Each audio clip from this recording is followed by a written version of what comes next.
हमारी जो ये डिजिटल दुनिया है ना, ये एक अनदेखी नींव पर टिकी हुई है। आज हम इसी नींव के 3 मजबूत पिलर्स को समझने वाले हैं, जो कि साइबर सिक्योरिटी का एक बहुत ही फंडामेंटल कॉन्सेप्ट है।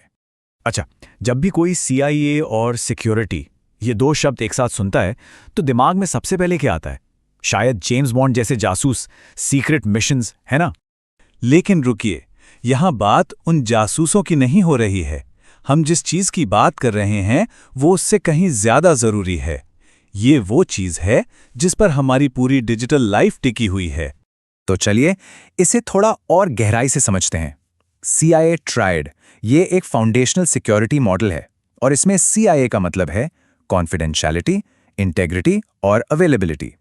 इसको ऐसे समझिए कि ये वो 3 मजबूत पिलर्स हैं जो हमारी सारी ऑनलाइन इंफॉर्मेशन को सेफ रखते हैं। तो शुरुआत करते हैं पहले पिलर से, C यानी कि कॉन्फिडेंशियलिटी। बहुत ही सीधे शब्दों में कहें तो इसका काम है राज को राज ही रखना। कॉन्फिडेंशियलिटी का सीधा सा मतलब है इंफॉर्मेशन को गलत हाथों में जाने से बचाना। मतलब इसे एक डिजिटल ताले की तरह समझिए जिसकी चाबी सिर्फ सही लोगों के पास ही होती है। और ये ना हमेशा एक तरह की लड़ाई चलती रहती है। एक तरफ है हैकिंग और फिशिंग जैसे खतरे हैं जो उस दरवाजे को तोड़ने की कोशिश करते हैं, और दूसरी तरफ है हमारे डिफेंस जैसे पासवर्ड, एन्क्रिप्शन और फायरवॉल जो उस दरवाजे को मजबूती से बंद रखते हैं। और ये सिर्फ कोई थियरी नहीं है, ये हमारी रोज की जिंदगी का हिस्सा है।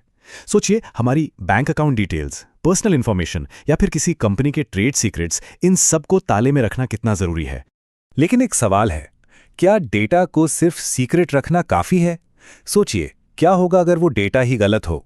यहीं पर आता है हमारा दूसरा पिलर, I यानी इंटेग्रिटी। इसका पूरा काम है भरोसे को बनाए रखना। तो इंटेग्रिटी का मतलब है ये पक्का करना कि इंफॉर्मेशन बिल्कुल एक्यूरेट हो, कंप्लीट हो और उसके साथ कोई छेड़छाड़ ना की गई हो। मतलब क्या हम उस डेटा पर भरोसा कर सकते हैं? और यहां भी वही संघर्ष जारी है। वायरस और मैलवेयर जैसे खतरे डेटा को करप्ट करने की कोशिश में लगे रहते हैं, जबकि डिजिटल सिग्नेचर और एक्सेस कंट्रोल जैसी चीजें उसे बिल्कुल सही सलामत रखने का काम करती हैं। ये जरूरी कहाँ है? अरे हर जगह। जरा सोचिए, यूनिवर्सिटी के मार्क्स वाले डेटाबेस के बारे में, या फाइनेंशियल रिकॉर्ड्स, या फिर मेडिकल रिपोर्ट्स के बारे में। कल्पना करके देखिए कि अगर उस डेटा के साथ कोई छेड़छाड़ हो जाए तो क्या हो सकता है। ठीक है, तो अब हमारे पास ऐसा डेटा है जो सेफ भी है और भरोसेमंद भी। बहुत बढ़िया। लेकिन अगर जरूरत पड़ने पर हम उसे एक्सेस ही ना कर पाए तो उस डेटा का क्या फायदा? और यहीं पर आता है हमारा तीसरा और आखिरी पिलर, A यानी अवेलेबिलिटी। अवेलेबिलिटी का काम ये पक्का करना है कि इंफॉर्मेशन और सिस्टम्स जो भी ऑथराइज्ड यूजर्स हैं उनके लिए हमेशा जब भी जरूरत हो तब उपलब्ध रहें। अब देखिए, सिस्टम को ऑफलाइन करने के कई तरीके हो सकते हैं, जैसे डिनायल ऑफ सर्विस अटैक या फिर कोई सिंपल सी हार्डवेयर प्रॉब्लम। इसीलिए तो बैकअप, रिडंडेंसी और रेगुलर मेंटेनेंस जैसी स्ट्रैटेजीज होती हैं ताकि सब कुछ हमेशा चलता रहे। Online banking portals, hospital management systems, universities की एग्जाम वेबसाइट्स, ये कुछ ऐसी सर्विसेज हैं जिनका हर समय अवेलेबल रहना बहुत बहुत जरूरी है। यहाँ डाउन टाइम का तो सवाल ही नहीं उठता। तो अब आता है असली मैजिक। ये तीनों पिलर्स, कॉन्फिडेंशियलिटी, इंटेग्रिटी और अवेलेबिलिटी, अकेले अकेले काम नहीं करते। ये एक बहुत ही डेलिकेट बैलेंसिंग एक्ट है, एक लगातार चलने वाला डांस।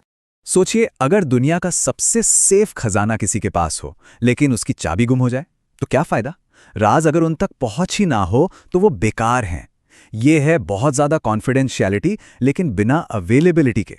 या फिर ये सोचिए कि एक नक्शा मिला लेकिन किसी ने उस पर गलत मार्किंग कर दी है। गलत या करप्टेड डेटा तक पहुंचना तो बहुत खतरनाक हो सकता है।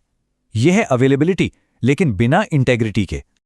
और अब आखिरी सिचुएशन, क्या होगा अगर एक भरोसेमंद डेटा हर कोई देख सके? तो वो राज नहीं रहा, वो एक लीक बन गया।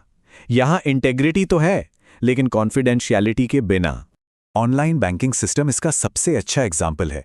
कॉन्फिडेंशियलिटी हमारी अकाउंट डिटेल्स को एन्क्रिप्ट करके सेफ रखती है। इंटीग्रिटी ये पक्का करती है कि ट्रांजैक्शंस में कोई बदलाव ना हो सके। और अवेलेबिलिटी ये गारंटी देती है कि हम आधी रात को भी अपना अकाउंट एक्सेस कर सकें। तीनों एक दूसरे के साथ मिलकर काम करते हैं। तो सवाल ये है कि ये सब इतना जरूरी क्यों है? देखिए, ये सिर्फ किताबों में पढ़ने वाली कोई थ्योरी नहीं है। ये सिंपल सा दिखने वाला मॉडल, सच कहूं तो आज की हर मॉडर्न साइबर सिक्योरिटी स्ट्रेटजी की रीढ़ की हड्डी है। अच्छा, इसे असल में इस्तेमाल कैसे किया जाता है? यह हर जगह है। सिक्योरिटी पॉलिसीज को डिज़ाइन करने में, रिस्क को एनालाइज करने में, सिक्योरिटी कंट्रोल्स को लागू करने में, और यहाँ तक कि जब कुछ गड़बड़ हो जाए तब इंसिडेंट से कैसे निपटना है उसकी प्लानिंग में भी। CIA ट्रायड ही हमें रास्ता दिखाता है। ये जो लाइन है ना, ये सब कुछ बयान कर देती है। CIA ट्रायड इंफॉर्मेशन और साइबर सिक्योरिटी की रीढ़ है। सच में यही हर चीज का बेस है। तो अगली बार जब कोई लॉगिन करे, कोई फाइल भेजे या बस यूं ही ऑनलाइन ब्राउज करे, तो इस अनदेखी तिकड़ी को जरूर याद रखिएगा। हमारी पूरी डिजिटल लाइफ इसी पर टिकी है। और एक बात सोचने वाली है कि इन तीनों पिलर्स में से कौन सा ऐसा है जिसके बारे में हमें सबसे ज्यादा फिक्र करनी चाहिए।